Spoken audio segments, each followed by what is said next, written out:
Alright guys, how's it going? So today we've got a little package from KBD Fans.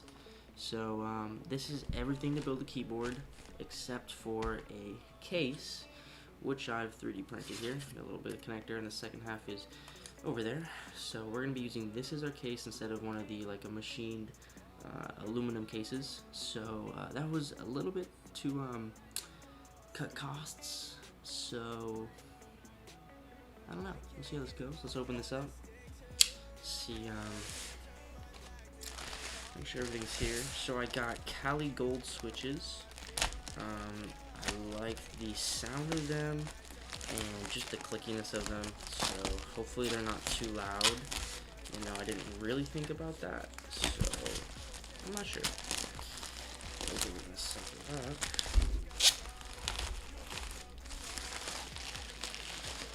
Let me just slide this out. Maybe.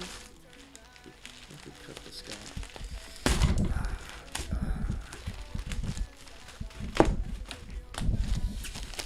These packages are built to last. Okay. Looks like we got it upside down here. Flipping it around. Cutting this again. Down. Down. One more. Down. Alright. Pack this up for now.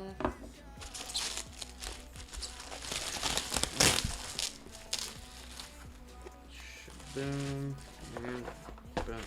So, not much in terms of looks, but hopefully this will be a really nice keyboard. Now, I said it was built to last, but that is pretty damaged. Alright, so we've got our keycaps here, or sorry, our switches, and then a USB Type-C cable with a nice exterior kind of paracord finish, so hopefully that's nice, and flexible enough to be used in my system. Set that aside. So we've got 70 keys here. These things... Oh, that's nice. That's real nice. Set those right there. And let's see, we're going to need the knife one more time. Open that up. Now, all this should be is the PCB and the aluminum retainer. So, what does this say? Please test it before building the keyboard. PCB is faulty damage. So it wants. Oh, okay. Okay, so it just wants to test. I don't think I'm gonna do that. Hopefully, I don't regret that. But yeah, so this is the aluminum keycap retainer. As you can see, it is a 60% layout, which is nice and small. So we're gonna have our keyboard, or sorry, space bar, and then all of our keys and our QWERTY layout. So we'll set that right there, and then here we go. This is gonna be the good part. Oh yeah, PCB time. This thing looks nice. Woohoo! So we got a DZ60. Okay, so this is the top side because it's got the LEDs. And oh no, already we've run into a problem here. Our case won't fit. We've got the external C drive right there, and that fits nicely. However, the output for the C is not where it needs to be.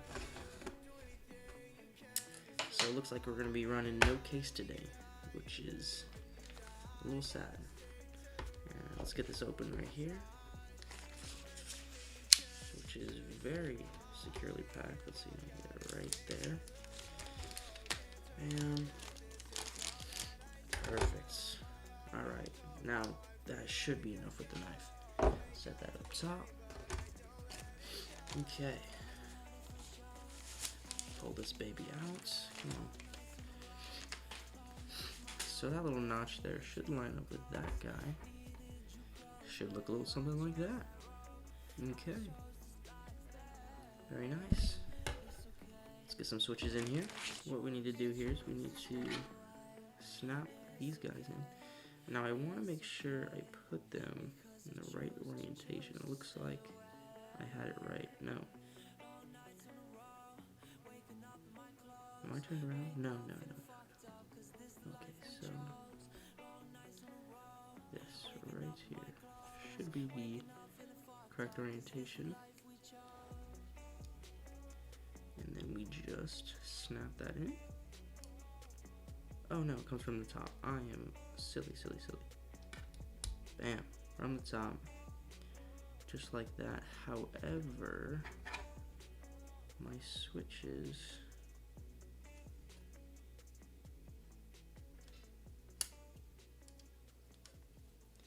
That is so weird. So the case is compatible.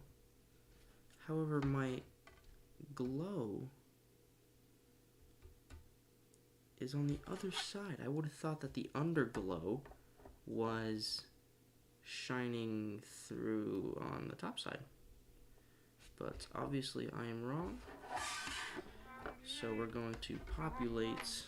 Yeah, there's the keyboard here. And just go with it. If I had the money, would that make you love me?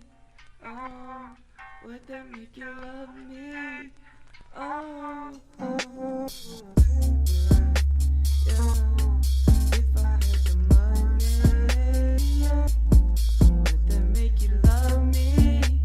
Oh, would that make you love me? Oh, baby. Oh, if I had the money, would that make you love me? Oh, would that make you love me? This light leaking through that much? That could just be. Oh, wait, hold on. How come. This is WASD right here. Right? So, how come the escape switch is so big? Am I missing something? I don't know, dude. Click caps. Left shift. Or no. No, what? Left control, so it does go this way.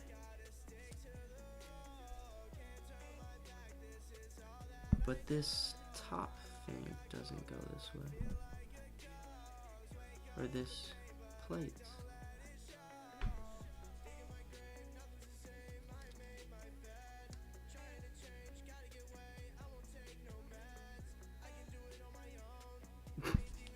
I'm so dumb. It goes like this. I put them in backwards. Because I'm super smart. Well, let's get these popped out now.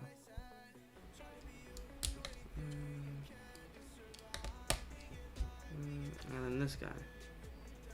So hopefully this will go. Yeah, oh yeah, that went straight in. There we go.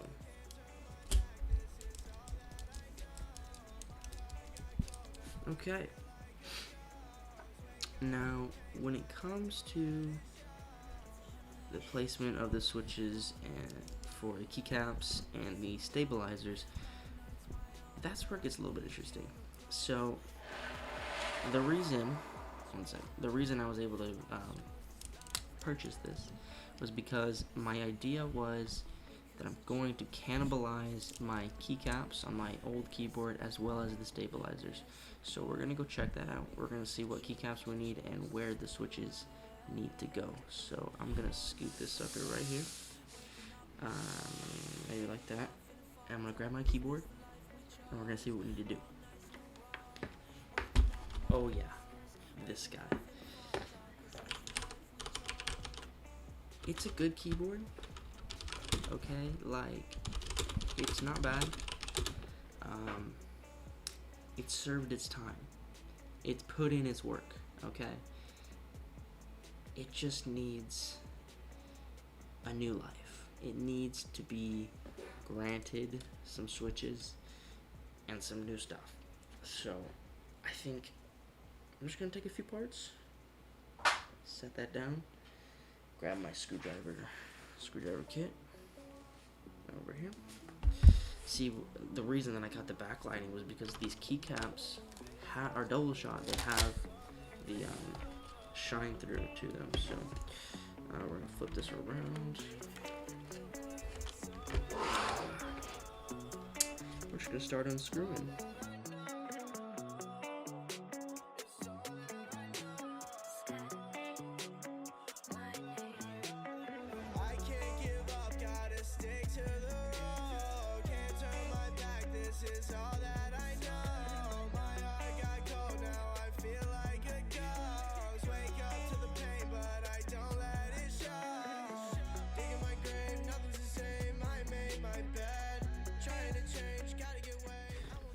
We're not going to be using this thing in the near future whatsoever. Bam. Let's pull this out. Oh, that's nasty. That is so gross. Set it down. Okay, let's flip it around too. That is so nasty.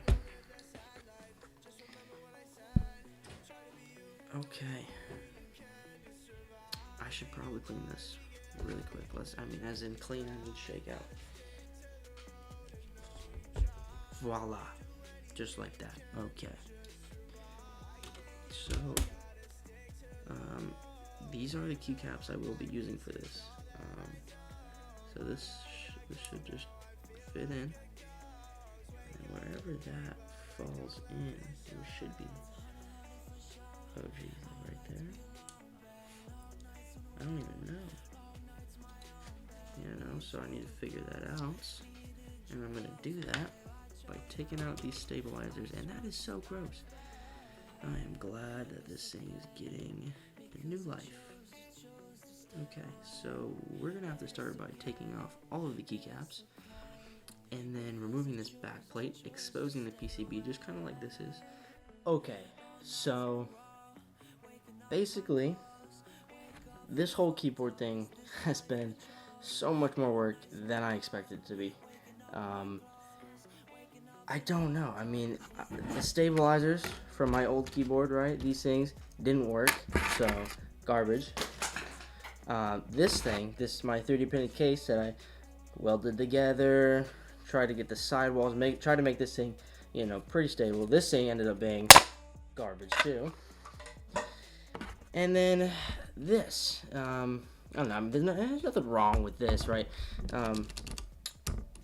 Besides from me pulling the stabilizers and then me not having a keyboard to use for the past 2 to 3-ish days, more like 2.5. That's been the worst part. So this thing didn't end up needing to be tore down. So this is what we have so far. Obviously these guys are not gonna be in this position right here. Let me just take it out.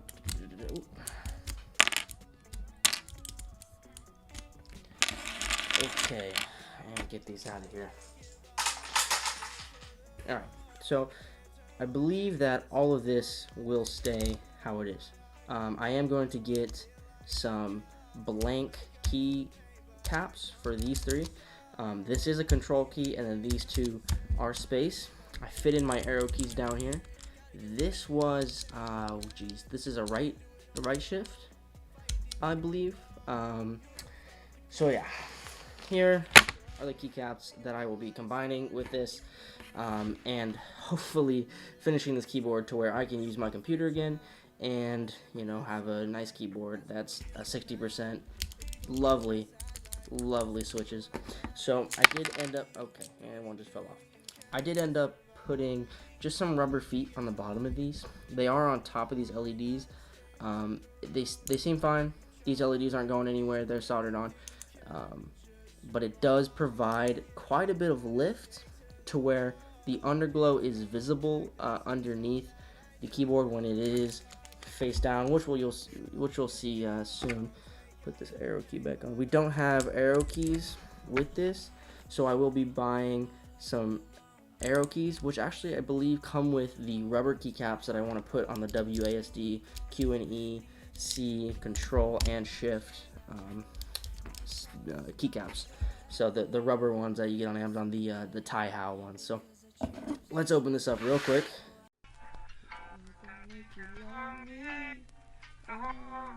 Would that make you love me?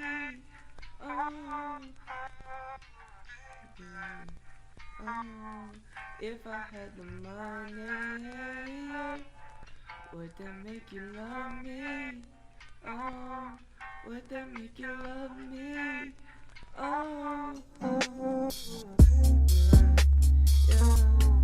If I had the money, would that make you love me? Would that make you love me? Baby. If I had the money,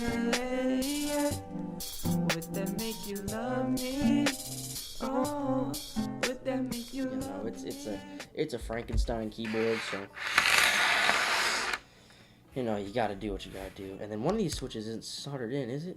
Because I started up my soldering iron, but I forgot what I was gonna do with it. Yeah, this enter right here. It's enter.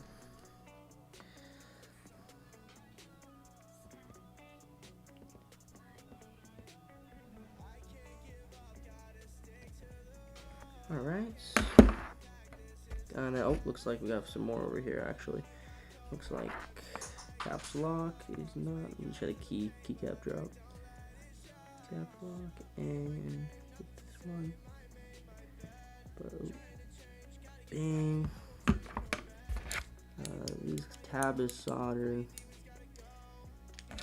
This guy is not. The second or the control the middle space.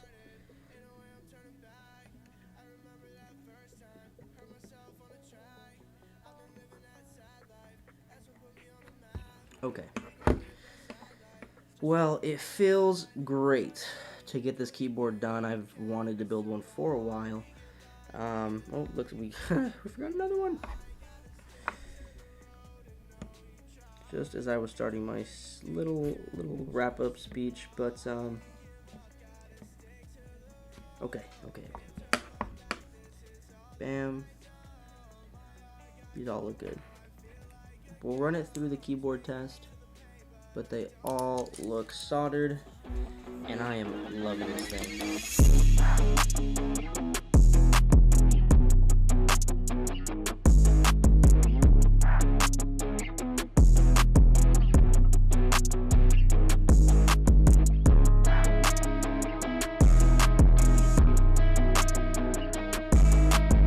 If you're gonna do your own keyboard, if you're gonna make your own DZ60, then one, make sure you know your layout. I had no clue how my keycap layout was gonna go. I didn't know if I was gonna have arrow keys, if I was even gonna be able to use this split spacebar design, even though these are not spacebars. I don't know. Don't half-ass the product. Being a DIY project, you want to make sure, especially if you're taking out your old keyboard like I did and try to salvage it. I was keyboardless, so having something to use, or a backup or something like that, so that if your project goes south like mine did, with running no stabilizers and running, you know, old keycaps, you know, I guess just be a little more careful next time, and that should be it. You know, everything else went smoothly. All the keys work, the board works. Flashing the board to be able to support this layout, easy, super easy. So a couple YouTube videos on how to do this. This was just kind of my documentation, so I hope you guys enjoyed. Thanks for watching. See you later.